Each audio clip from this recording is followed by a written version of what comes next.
नमस्कार. कृषी महाविद्यालय राजमाचीचा मी फर्स्ट इयरचा विद्यार्थी रोहन शिंदे. माझ्या मॉड्यूलचं नाव आहे हायड्रोपोनिक्स आणि ॲक्वापोनिक्स. यामध्ये पहिली कन्सेप्ट आहे हायड्रोपोनिक्स. हायड्रोपोनिक्स म्हणजे फक्त पाण्यावर केली जाणारी शेती, म्हणजेच बिना मातीची केली जाणारी शेती.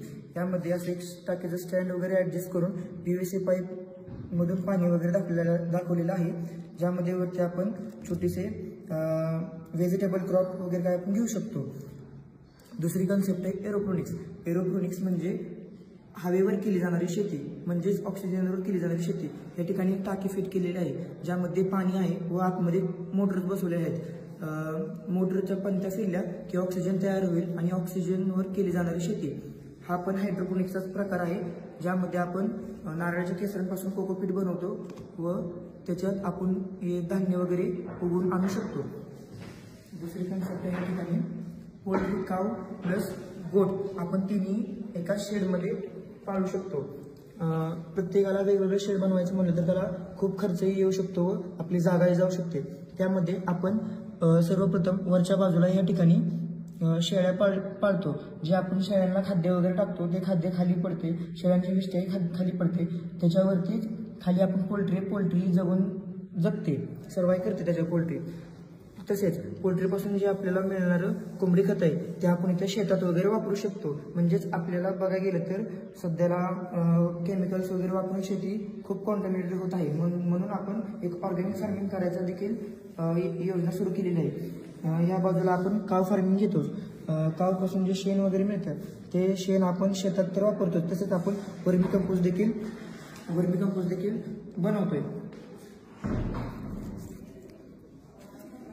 दुसरी कन्सेप्ट आहे व्हर्टिकल फार्मिंग आणि बॉटल फार्मिंग. यामध्ये व्हर्टिकल फार्मिंग करण्याचं उद्दिष्ट म्हणजे सध्या बघायला गेलं तर वाढत्या जमिनींच्या किमती आणि तसेच फ्रॅगमेंटेशन, जमिनीचे खूप तुकडे होत आहेत वाढती लोकसंख्येमुळे. म्हणून जमीन घ्यायला शक्यतो परवडत नाही. म्हणून मग असं हे पण खर्चिकच आहे, पण त्या जमीन घेण्याच्या किमतीच्या बाबतीत हे थोडं कमी खर्चिकच आहे.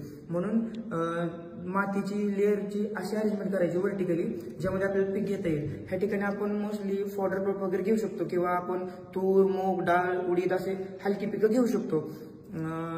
दुसरी कन्सेप्ट आहे न्यू ॲग्रिकल्चर. न्यू ॲग्रिकल्चर म्हणजे आता जर का आपण अशा पद्धतीने स्प्रेअर वगैरे बसून पाणी द्यायचं म्हणलं तर झाडाच्या मुळाशी जागेला आपण पाणी देऊ शकतो. आणि मेन म्हणजे ते पाठी पंप ते घेऊन फिरायचं म्हणलं पाठ वगैरे दुखते किंवा स्त्रियांना ते जमत नाही पाठी पंप घेऊन फिरणं. डायरेक्ट मग स्त्रिया इथला वाल चालू करून पाईप हातात धरून पूर्ण शेतामध्ये किंवा काय असेल ते थोडंसं लावून वगैरे तिथं पाणी देऊ शकतात. या ठिकाणी आता हे असं स्टँड बनवल्यानंतर तिथे जी आपली जागा गेली होती प्लस आपल्याला पाण्याचा सोर्स म्हणून आपण शेततळे केलेले. या शेततळ्यामध्ये आपण फिशरिंग सुद्धा घेऊ शकतो. आणि ह्याला सगळ्याला लागणारी लाईटसाठी आपण या ठिकाणी सोलर प्लेट्स वगैरे बसवलेले आहेत, म्हणजे आपली लाईट ही जाईल. आणि आपला बिझनेस इन्कम म्हणून बघायला गेलं तर बिझनेस इन्कम हा आहे आपला जास्तीत जास्त मोठा.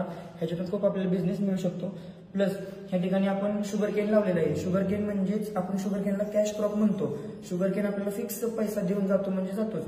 त्या ठिकाणी आपण शुगर केनला ड्रीप वगैरे लावलेली आहे. आणि या ठिकाणी जनावरांच्या चाऱ्यासाठी आपण फॉडर क्रॉप म्हणून 2 क्रॉपच्या मध्ये एक क्रॉप घेतो. त्या क्रॉपिंग सिस्टमला इंटर क्रॉपिंग सिस्टम असं म्हणतो. त्याच्यामुळे आपण इथं ड्रीप वगैरे लावून केलेली ऍडजस्टमेंट सगळी. ठीक.